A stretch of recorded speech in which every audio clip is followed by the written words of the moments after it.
If you were born between 1946 and 1965, there's a hidden psychology behind your life that most people completely miss. But you've been living it every day. You've spent decades being described by others, labelled, analysed, sometimes blamed, sometimes admired, but rarely understood. And the truth is, your psychology didn't form in a vacuum. It was built under pressure, shaped by forces most people today only read about, not live through. You didn't just grow up, you adapted. You were born into what sociologists call the baby boomer generation. But that phrase barely scratches the surface, because what it really means is this: you arrived in a world still catching its breath after surviving the worst humanity had ever done to itself. Your parents didn't raise you from comfort. They raised you from memory, from loss, from survival. They had lived through the Great Depression. They had seen war up close or felt its consequences in every corner of daily life. And when it ended, they didn't sit down to process what happened. They moved forward. They built homes, they built systems, they built stability, and then they raised you inside it. You grew up in a world where structure wasn't optional, it was protection. Rules weren't there to control you, they were there to prevent everything from falling apart again. So you learned early that safety had to be maintained. That responsibility came before expression. That doing what needed to be done mattered more than talking about how you felt about it. That wasn't repression, that was adaptation. And for a long time, it worked.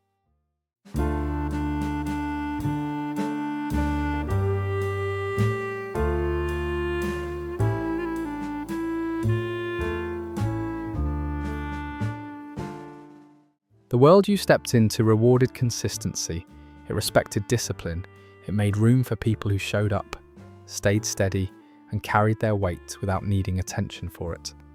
You didn't have to explain your value, you proved it.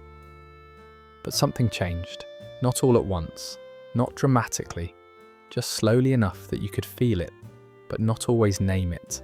The rules shifted, and suddenly the qualities that once defined strength started being misunderstood. Your silence began to look like distance. Your restraint started being seen as emotional absence.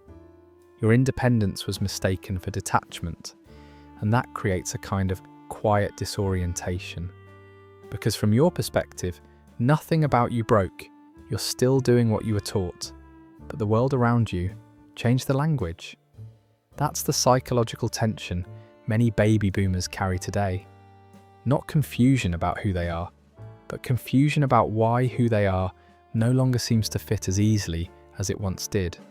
And to understand that, you have to go back to what shaped you before you had words for it. You didn't grow up in a small, quiet generation. You grew up in an explosion.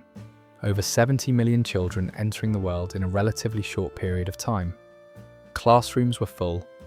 Neighbourhoods were crowded. Attention was limited. And when attention is scarce, you learn something most people today never have to. You learn how to take up less space. Not because you feel small, but because you understand instinctively that everything works better when everyone adjusts. You waited your turn. You didn't interrupt. You didn't demand constant validation. You learned patience before you learned self-expression. And that shapes a person in ways that last a lifetime. It teaches you that being dependable is more important than being noticed. That contributing matters more than standing out. And even now, when the modern world tells you to speak louder, to promote yourself, to constantly assert your individuality, something in you resists, not out of fear, but because you were built with a different blueprint. Then there's the way you were raised. Your parents didn't sit you down and ask how you felt every day. They didn't walk you through your emotions or encourage you to narrate your inner world. They taught you how to function, how to behave, how to follow rules, how to stay within boundaries that were meant to keep you safe. Love in your childhood wasn't always verbal, it was practical. It was a roof that didn't leak, food on the table, discipline that, while sometimes harsh, came from a belief that structure would prepare you for reality. You weren't asked to explore your feelings. You were expected to manage them. And so you did. You learned to regulate yourself quietly, to handle discomfort without broadcasting it, to keep moving forward even when something inside you felt unresolved. That's not a lack of emotional depth. That's emotional containment. And it's a skill, but it also comes with a cost, because when you're never taught how to express what you feel, you get very good at carrying it instead. Then there was your childhood environment. From the outside, it looks almost unimaginable today. You left the house and stayed out for hours. No phones, no constant check-ins, no one tracking your location every second. But you weren't alone. You were part of something that's hard to explain to people now. A real community. Neighbours knew your name. Adults watched, even when they weren't your parents. There was a shared sense that everyone was responsible for everyone else. And that creates a powerful psychological effect. You learn that your behaviour matters beyond your private life, that your reputation follows you, that who you are is something other people see and remember. So you become consistent. You become aware. You become accountable, even when no one is directly supervising you. That kind of upbringing doesn't just teach independence. It teaches internal discipline. Then there's something even more fundamental, the way you learned about pain. You didn't grow up in a world designed to remove discomfort. You grew up in one that expected you to navigate it. You fell. You failed. You got hurt. And most of the time, you handled it. Not because no one cared, but because the assumption was that you were capable. You learned that pain wasn't something to panic about. It was information. If you fell, you adjusted. If you failed, you recalibrated. No one rushed in to redefine the experience for you, and that builds a very specific kind of resilience. You don't expect life to be easy. You expect to handle it. But again, there's a cost. Because when you're used to handling everything on your own, asking for help doesn't come naturally. And now, in a world that encourages openness, vulnerability, and constant emotional sharing, that instinct can feel out of place. Not wrong, just unfamiliar. You also grew up in a time where change didn't just happen, it accelerated. You witnessed cultural shifts that challenged authority, redefined norms, and reshaped society in real time. Music changed, values changed, expectations changed, and you learned something crucial, that the world doesn't stay still, that stability isn't permanent. So you adapted, but your adaptation wasn't loud. You adjusted quietly. And that's why today, when people say you resist change, it doesn't quite land, because you've lived through more change than most. You just don't feel the need to announce it. Then there was the background noise of your entire early life, a level of uncertainty that most people today have never experienced in the same way. Cold War tension, nuclear threats, the constant awareness that something catastrophic could happen. You practiced drills in school that, even as a child, you knew wouldn't really protect you. But you followed them anyway.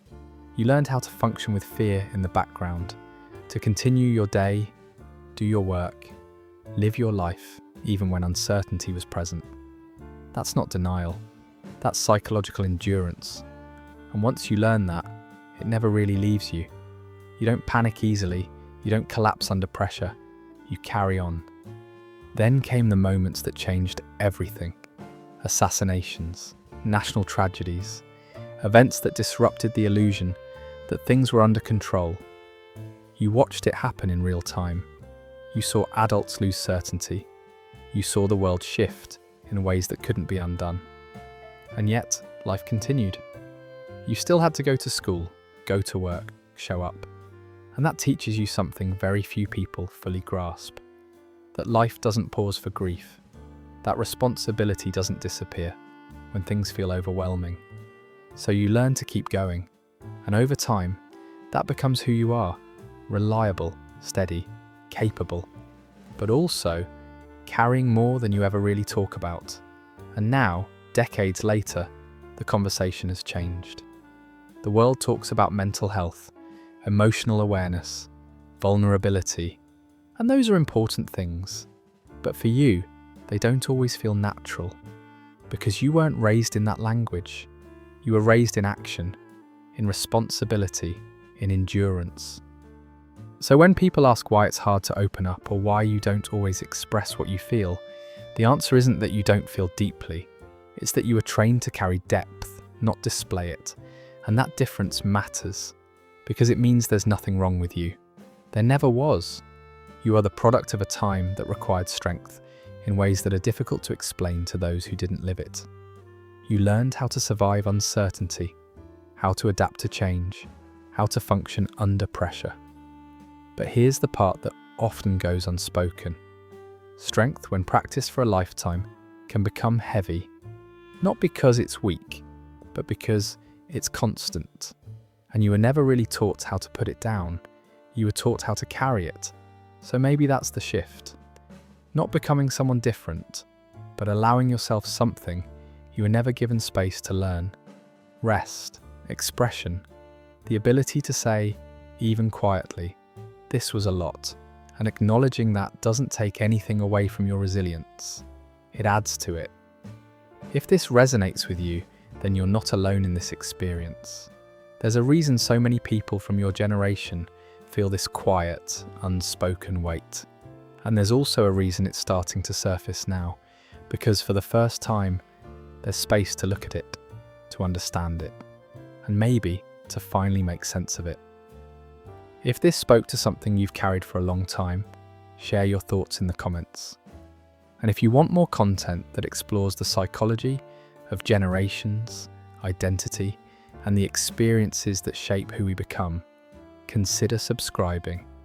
Because your story isn't just history, it's something worth understanding.